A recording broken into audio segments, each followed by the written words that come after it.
All right, so first things first, I just want to say here are some of the benefits of knowing all positions and all spots on the floor, regardless of the position that you play. The way we ran the offense is our point guard brings the ball across half court. He enters to the wing. Two guard and the five are at the free throw line together. The two guard pops out. The five man is going to screen for the other wing. 2 minutes and 6 seconds to go in the half. Now, any basketball player with any type of IQ knows that if you see a certain set or a motion set over and over again, the players playing it start to cheat towards what they feel like they know about the offense.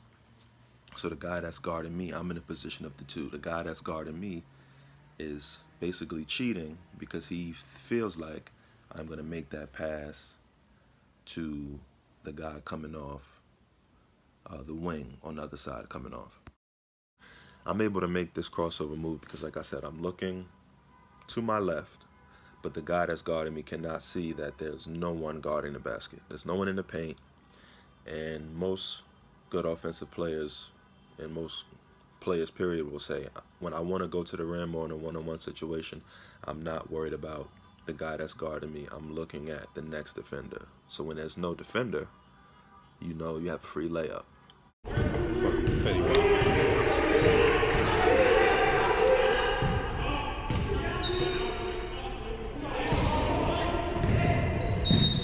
Oh, So go to the free throw line, cash out. Now we're going to fast forward, to the next offensive possession for us. Coach Beeline, being the great coach he is, makes the adjustment and he says lunchbox. Now, lunchbox is an isolation for the five man. Possession before, I wasn't technically the five, but everyone knows where to go. So Eli moves from the five man to the wing. I go from the two to the five, and the ball is entered into Colin. Colin enters to Eli on the wing, and I pop, and it's time to go.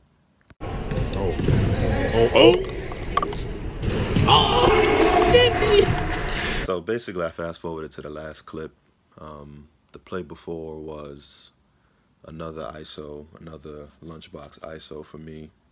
Went to the rim, missed the first basket, got the tip in. We come down and we set up a play called, same thing out of our same motion offense, but it's called 10.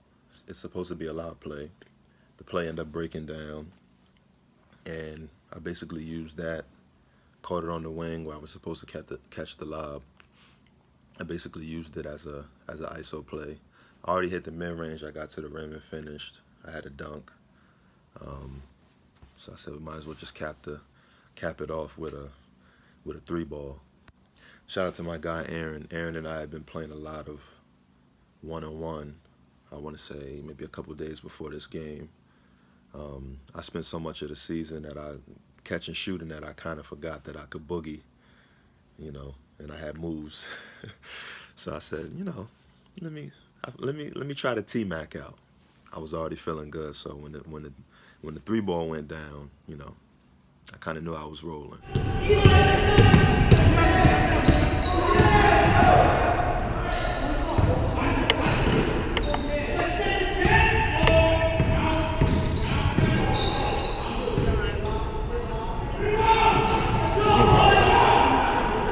Coach was getting on me about not being aggressive. I was probably passing up threes or maybe passing too much. So this was a three that I hit. With any team that goes into a zone first, when you inbound the ball, you want to try to find the soft spot of the zone. So what I do is I come out, I'll step out. I see that I'm kind of on line with Corey, but he can't pass it to me because 24 is guarding me or that general area. The wing guy is guarding Aaron, who starts on the wing, and moves down to the corner.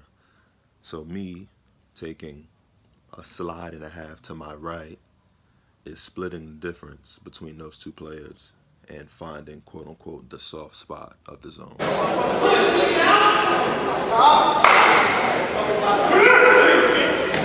And Triple C was the dopest thing to me because Coach and I had a relationship where he knew that I could see certain things on the floor based off of time and situation and things like that. So I would always communicate, either with him or our point guard or my big man or whoever was making the pass to me, I would be like, yo, it's time.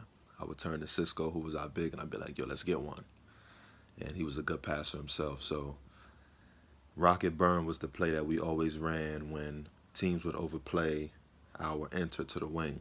He calls me and Corey and he says, yeah, I want you to Rocket Burn, but I want you to kind of sit in that spot. So give JG a handoff. And then once again, this is another one of those soft spot things. This is not a zone, but this is a situation where the guy that was guarding me is stuck on the switch, and the guy that was guarding the point guard who hands the ball off is not necessarily guarding him or guarding me, so the guy with the ball is wide open.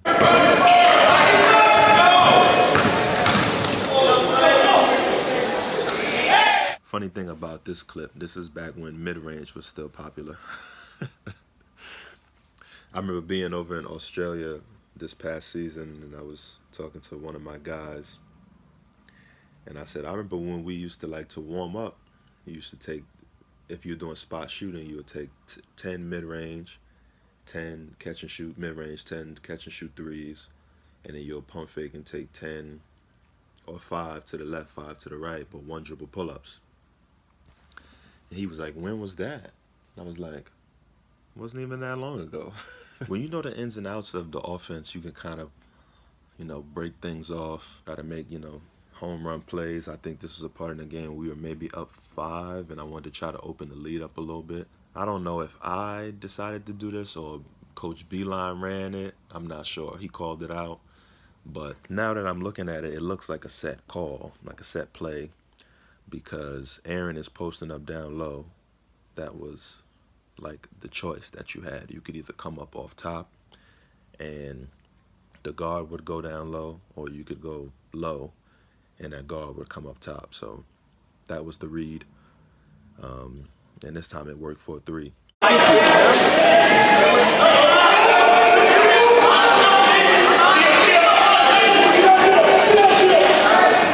Shout out to when I had to record off of my my laptop screen.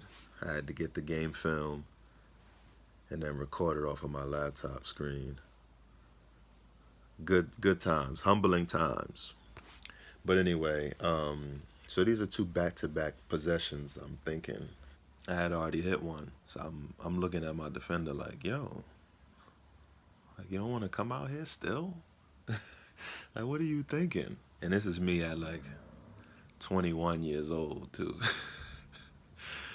Definitely a lot more arrogant. So I know I was thinking that for a fact. He was kind of standing back a little bit, and then he stepped up just a tad, but I still don't think he got a hand up. But by then, I was already up and over him. So, but yeah, it's going up, man. JG at 21, it's going up. And you telling me to catch and shoot, it's going up. No hesitation at all.